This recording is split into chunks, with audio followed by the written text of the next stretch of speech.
Gloria a Dios. Muy buenas tardes o buenos días a cada uno de ustedes.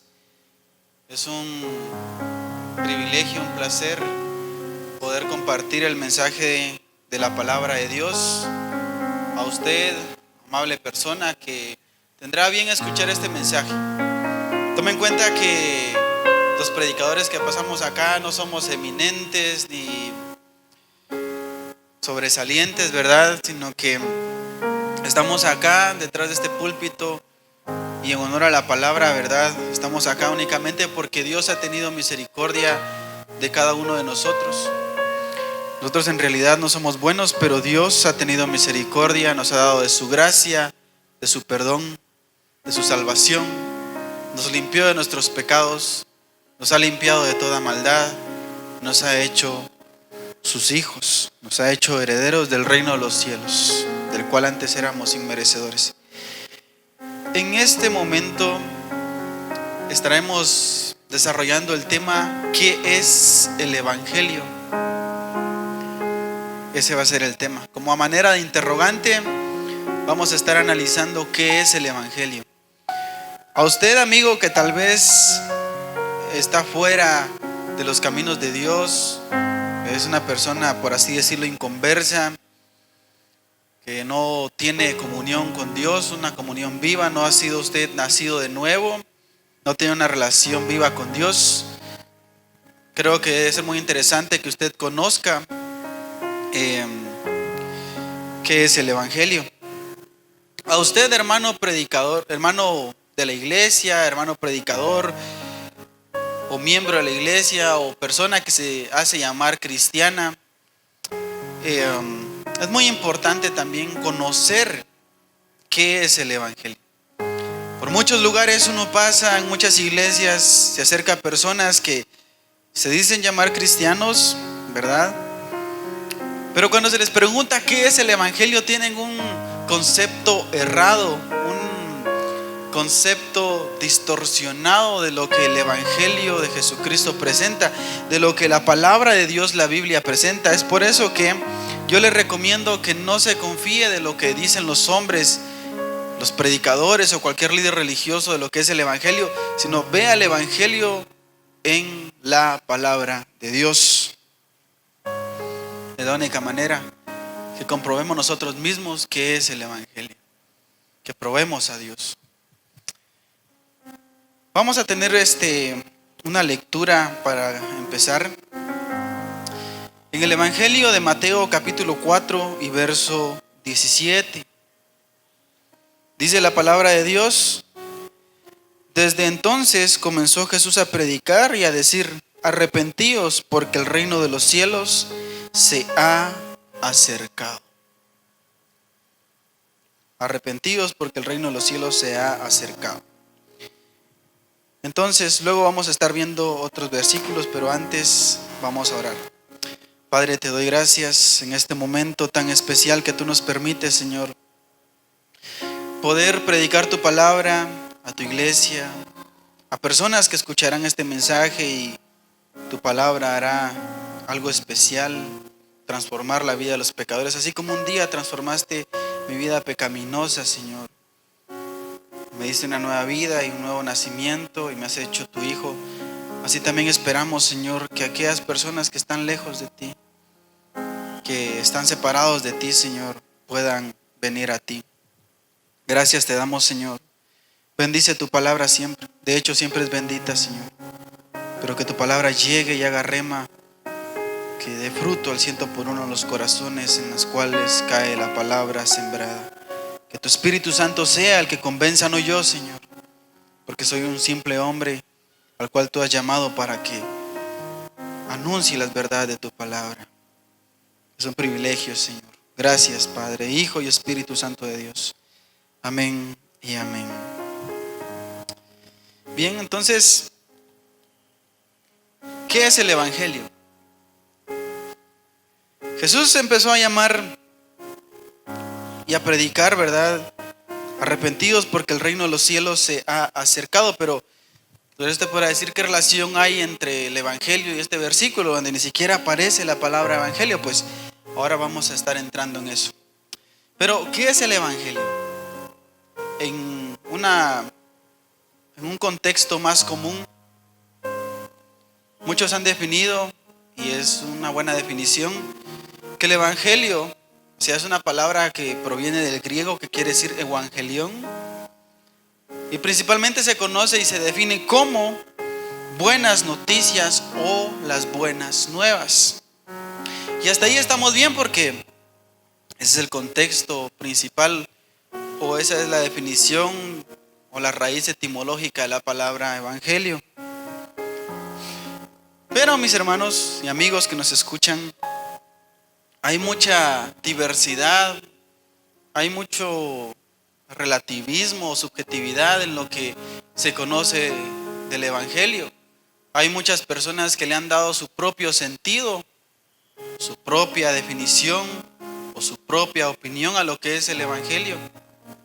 Hay muchos que creen que el evangelio es: yo tuve un sueño, yo tuve una visión, o yo pasé por tal situación y en eso radica el evangelio.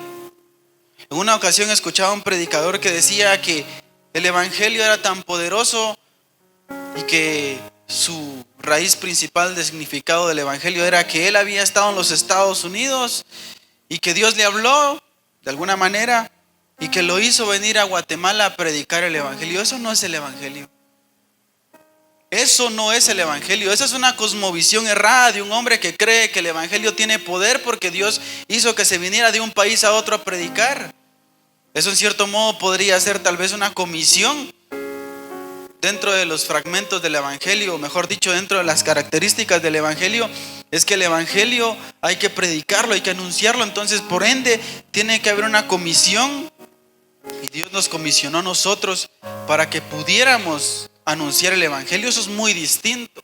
Pero el evangelio no radica en el hombre, no radica en una visión del hombre, no radica en que si tal hombre se cree profeta y las cosas se cumplen, ese es el verdadero evangelio. No, el verdadero evangelio son las buenas nuevas de Dios. También yo sé que usted ha escuchado probablemente usted ha escuchado esta definición. Son las buenas noticias o las buenas nuevas de Jesucristo. Y déjeme decirle que esta es una buena definición. Pero en 1 Corintios 15, del 1 al 15, podemos encontrar una definición mucho más profunda de lo que es el evangelio. Se lo voy a dejar como tarea, ¿verdad? 1 Corintios 15, del 1 al 15, o todo el texto si usted lo quiere leer. Pero para pasar al segundo punto, no vamos a entrar en este texto porque es demasiado extenso y no voy a extenderme tanto en el mensaje, pero en un contexto más amplio, más profundo, la palabra evangelio lleva una connotación o un significado más amplio, más profundo. Y estaba investigando que el evangelio significa así: las buenas nuevas de salvación, o las buenas nuevas, o las buenas noticias. Pero lleva un significado también más profundo, en su raíz más profunda. Dice que es el anuncio o proclamación de un reino poderoso y un rey sublime y salvador y prominente. En la antigüedad, cuando un rey, un hombre, un personaje, era un príncipe y conquistaba tal ciudad, se hacía notorio su poderío, y a la ciudad a la cual él conquistaba se mandaban a heraldos, o sea, hombres que anunciaban cómo era este rey, cuál era el carácter de este rey, cuáles eran sus promesas, sus decretos, lo que él iba a establecer, lo que él iba a quitar, iba a poner, cómo iba a ser su reino también. Entonces, en este punto el mensaje era anunciar cómo era ese rey y cómo iba a ser su reino. ¿Qué era lo que había hecho ese rey? Las victorias que había obtenido para llegar a ese lugar privilegiado de poder ser rey y gobernar sobre una nación o sobre un reino. Entonces el evangelio, en su raíz más profunda, y no estoy trayendo revelación nueva, sino que simplemente hemos investigado más, el evangelio es el mensaje de ese rey poderoso, de ese Dios omnipotente, de ese Dios que venció la muerte en la cruz del Calvario, de ese Dios hecho carne que vino a morir en una cruz. Y cualquiera podrá decir, murió en una cruz, es un fracasado, como dijo el Papa Francisco, un falso religioso líder. Dijo que la muerte de Cristo en la cruz del Calvario había sido el mayor fracaso de Dios. Y déjeme decirle que no, la muerte de Cristo en la cruz del Calvario, siempre apoyándonos de 1 Corintios 15, es la más grande victoria y derrota sobre la muerte y el pecado. Entonces el Evangelio es anunciar lo que Dios ha hecho, la victoria que Dios ha tenido sobre la muerte y el pecado, el gran poder de Dios, el carácter de Dios, la soberanía de Dios, y también posteriormente el reino de Dios. Marcos trae una definición, también lo vamos a ver. Marcos 1:14. Dice que después que Juan fue encarcelado, Jesús vino a Galilea predicando el evangelio del reino de Dios, diciendo: el tiempo se ha cumplido y el reino de Dios se ha acercado, arrepentidos y creed en el evangelio. Entonces, el evangelio también trata del reino de ese rey. Más adelante estaremos viendo qué relación hay entre el evangelio y los hombres, pero si se da cuenta, entonces el evangelio no es simplemente lo que muchos dicen: yo tuve una visión, un sueño, una revelación, vi esto, vi el otro, y no. El evangelio es el conocimiento de ese rey poderoso, de ese Dios poderoso, y que Él ha acercado ahora su reino a nosotros, los hombres pecadores, que antes no teníamos comunión, no teníamos ni siquiera parte en el reino de los cielos. Éramos pecadores por naturaleza, estábamos muertos en nuestros delitos y pecados, y no teníamos, de veras no teníamos nada que ver con Dios. Estábamos como bastardos, por así decirlo, fuera de ese reino. Pero entonces el evangelio de Dios, el evangelio dice y anuncia y da un discurso de quién es ese rey y de su reino poderoso. Como segundo, ya vimos el primer punto, ¿verdad? Que es el evangelio, y en su raíz más profunda, lo que realmente es el evangelio, ¿verdad? Un anuncio, proclamación de un rey y su reino poderoso. En este caso nosotros anunciamos a ese rey Jesucristo y su reino celestial, en los cuales nosotros antes estábamos apartados de Él, no teníamos parte ni arte. Pero como segundo punto, el evangelio se centra en, eso es lo que vamos a estar viendo. El evangelio se centra en Dios. Ese es el segundo punto. Vamos a estar viendo ese segundo punto como características del evangelio.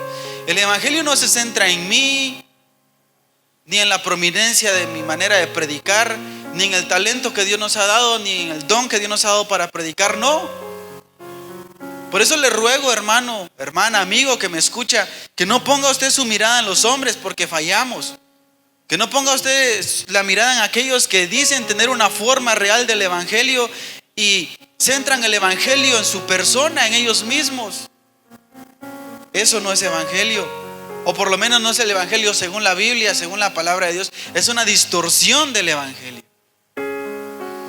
El evangelio no se centra en los hombres.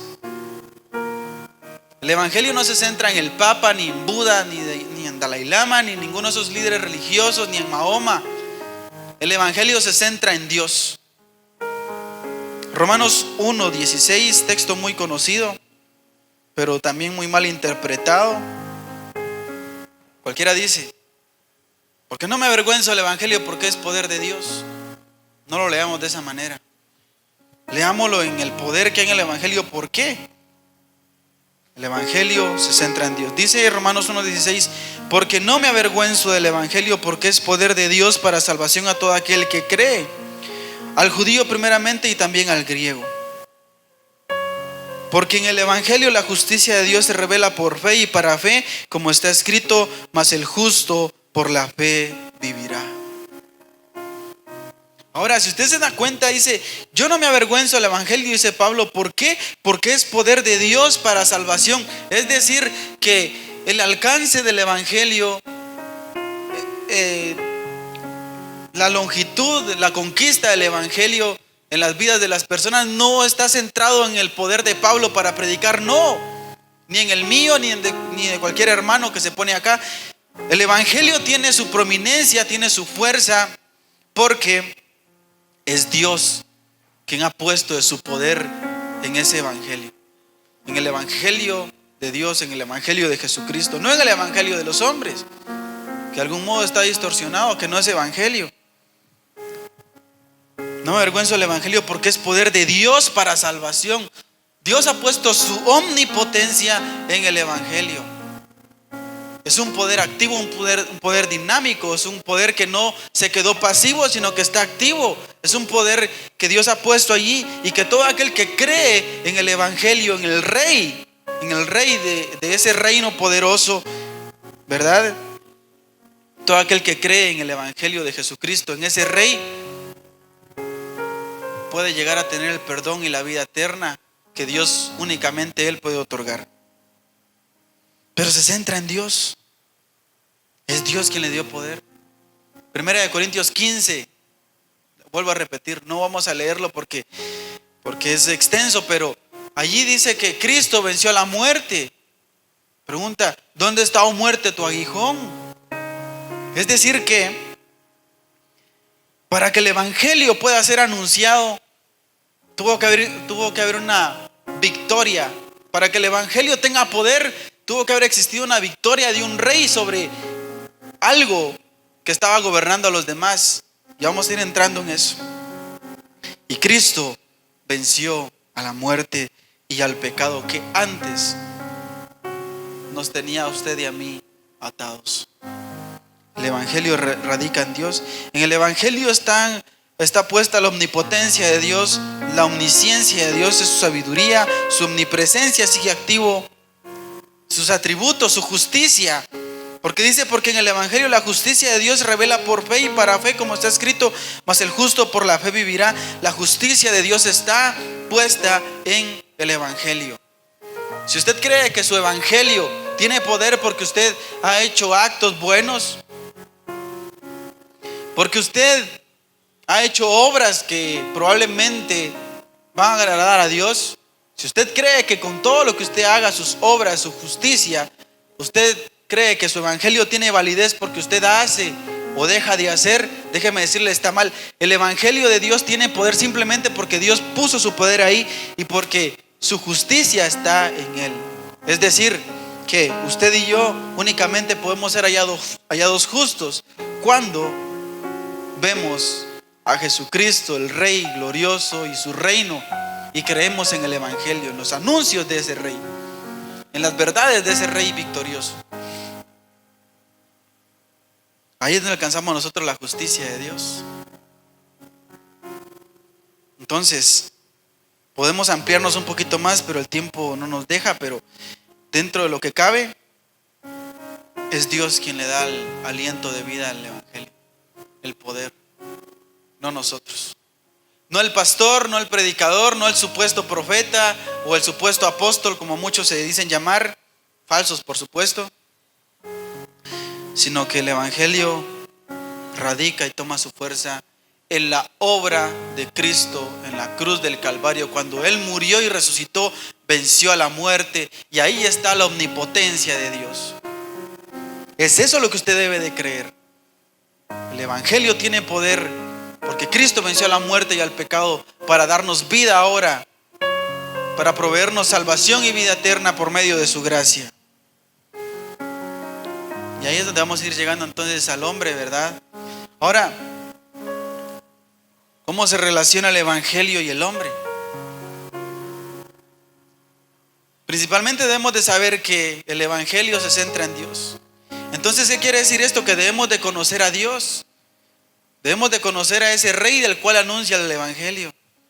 Debemos de conocer sus virtudes, sus perfecciones, su naturaleza, su carácter, su gloria, su majestad, su señorío, su soberanía, su poder, su omnipotencia, su omnisciencia, su omnipresencia. Todo lo que Dios es lo que cada predicador que anuncia el verdadero evangelio debe de hablar.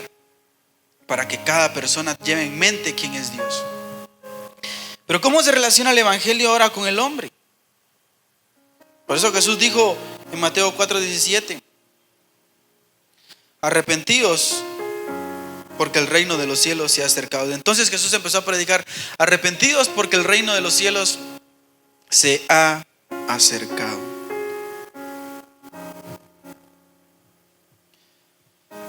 Entonces, el Evangelio dice que hay un Rey todopoderoso, sublime, creador del cielo, de la tierra, del universo, que nos formó a nosotros los hombres, a la humanidad y a todo ser viviente, que tiene un reino celestial, que ese Rey vino a morir en la cruz del Calvario y dio su vida por cada uno de nosotros y nos dio vida eterna. Pero habla también de ese reino, ¿verdad? El reino de los cielos, al cual, déjeme decirle, usted y yo no éramos merecedores y no teníamos parte ni arte en ese reino celestial. Por eso es que el Evangelio es tan importante, porque tiene el poder de salvar al hombre. El hombre no tiene parte ni arte con el Rey y con su reino. O sea, usted, en virtud de no ser nacido de nuevo, de no conocer a Cristo, no tener a Cristo en su corazón, lo único que usted le espera es la ira santa de Dios, el juicio divino, cosa que a todos nosotros nos esperaban, pero como ahora hemos sido rescatados, ahora Dios nos ha dado a nosotros vida eterna, nos ha perdonado, nos ha apartado de su ira y de su juicio. Pero Romanos 3:23 dice que por cuanto todos pecaron, están destituidos de la gloria de Dios. Y eso de que todos pecaron, ¿quiénes son? Todos nosotros hemos pecado, todos nosotros hemos ofendido a Dios, todos nacemos en nuestros delitos y pecados. Romanos 5:12 dice que por cuanto el pecado entró en el mundo por un hombre y por el pecado la muerte, así la muerte pasó a todos los hombres por cuanto todos pecaron. Es decir, que toda la raza humana está manchada con el pecado. Y puesto que la raza humana está manchada con el pecado, con la mancha del pecado, con lo que hablamos la otra vez, es inmerecedor del reino de los cielos. Es inmerecedor de la gracia de Dios. Es inmerecedor de presentarse delante de Dios. Es inmerecedor de querer alcanzar el reino de los cielos. Por eso Pablo dice: por cuanto todos pecaron, están destituidos de la gloria de Dios.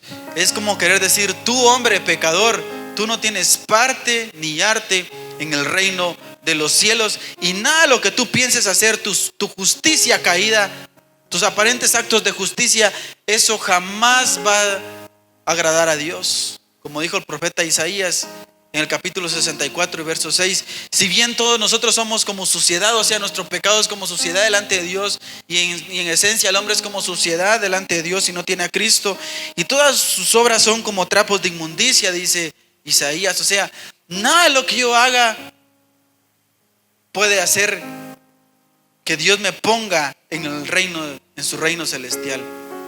Lo único que me puede poner a mí en el reino de Dios es la justicia de Cristo puesta en mi vida.